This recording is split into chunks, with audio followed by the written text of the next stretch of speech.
எங்க காசு போட்டு ஜூஸ் வாங்கி கொடுத்துருக்கோம். இது ஆசாரி அவனுக்கு சம்பாடி டீ வாங்கிருப்போம். தமிழகத்தில் இந்த வருட தேர்தல் ரொம்ப சிறப்பாகவே நடந்து முடிஞ்சது. எந்த வருடத்திலையும் பதிவாகாத வாக்குகள் இந்த வருடத்தில் ரொம்ப அதிகமாகவே பதிவாயிருக்கு. காரணம், ஒரு பக்கம் எஸ்ஐஆர்னு சொல்கிறாங்க, இன்னொரு பக்கம் தளபதி விஜய் அவர்கள் அரசியலுக்கு வந்தது இன்னொரு காரணம்னு சொல்கிறாங்க.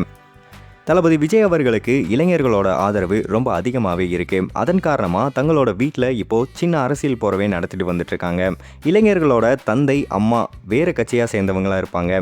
அதனாலேயே இளைஞர்கள் என்ன பண்ணுறாங்கன்னா அவங்களோட அம்மா அப்பா கிட்ட சண்டை போட்டுட்டு வந்துட்டுருக்காங்க. சில சின்ன சின்ன வாக்குவாதத்துலையும் ஈடுபடுறாங்க. தளபதி விஜய் அவர்கள் தான் பெஸ்ட்டு அப்படின்னு சொல்லி தன்னோட தந்தை கிட்ட சில பேர் சண்டை போடுற வீடியோக்கள் இணையத்தில் வைரலாகவும் பரவிட்டு வந்துட்டுருக்கு. இந்த மாதிரி ஒரு குட்டி அரசியல் வாக்குவாதமே அவங்களோட வீட்டில் நடந்துட்டு வந்துட்டுருக்கு. அந்த வகையில் இப்போ ஒரு வீடியோ ஒன்று இணையத்தில் ரொம்ப வைரலாகவே பரவிட்டு வந்துட்டுருக்கு. என்னன்னா, டிவிகே கட்சியை சார்ந்த சில இளைஞர்கள் ரோட்டோரமாக உட்காந்துருக்காங்க. அப்போது ஜூஸ் பாட்டிலையும் வாங்கி வச்சுருக்காங்க. இது தேர்தலுக்கு முன்னாடி நடந்த விஷயம். அப்போது அங்கே வரக்கூடிய மக்களுக்கு அந்த இளைஞர்கள் தங்களோட சொந்த செலவில் ஜூஸ் வாங்கி அந்த பாட்டிலை கொடுக்குறாங்க. அப்போது ரோட்டில் ஒரு மதிக்கத்தக்க வயதுடைய நபர் நடந்து வந்துட்டுருக்காரு. அவர் டிஎம்கே கட்சியை சார்ந்தவர். அவர்கிட்ட ஒரு இளைஞர் வாக்குவாதம் பண்ணிகிட்டு இருக்காரு. நாங்கள் எங்கள் சொந்த செலவில் ஜூஸ் வாங்கி எல்லாருக்கும் கொடுத்துட்ருக்கோம், நீ போய் அந்த கட்சிக்கே சொம்பு தூக்கு அப்படின்னு அந்த பெரியவரை பார்த்து இந்த இளைஞர் சொல்கிறாரு. எங்க காசு போட்டு ஜூஸ் வாங்கி கொடுத்துருக்கோம். இது ஆசாரி அவனுக்கு சம்பாடி டீ வாங்கிருப்போம். டீ வாங்கி வாங்கி கொடுப்போம்.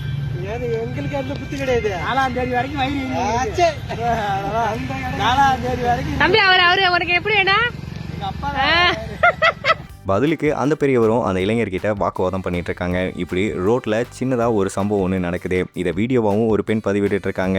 அப்போது அந்த பெரியவர் போனதுக்கப்புறமா அந்த இளைஞர்கிட்ட அந்த பெண் கேட்குறாங்க அவர் யாருன்னு. அதுக்கப்புறம் சொல்கிறாரு அவர் வேறு யாரும் இல்லை, எங்கள் அப்பா தான் அப்படின்னு சொன்னோடனே அந்த பெண் சிரிக்கிறாங்க. இந்த வீடியோ பார்த்தா நமக்குமே சிரிப்பு தான் வந்துட்டுருக்கு. ஏன்னா இந்த மாதிரியான விஷயங்கள் தான் ஒவ்வொரு வீட்லையுமே நடந்துட்டு வந்துட்டுருக்கு. நீங்கள் எத்தனை பேர் உங்களோட அப்பா அம்மா கூட இந்த மாதிரி டிவிகே கட்சியை பற்றி ஆர்கியூ பண்ணிகிட்ருக்கீங்கன்னு மறக்காமல் கீழே கமெண்ட் பண்ணுங்கள்.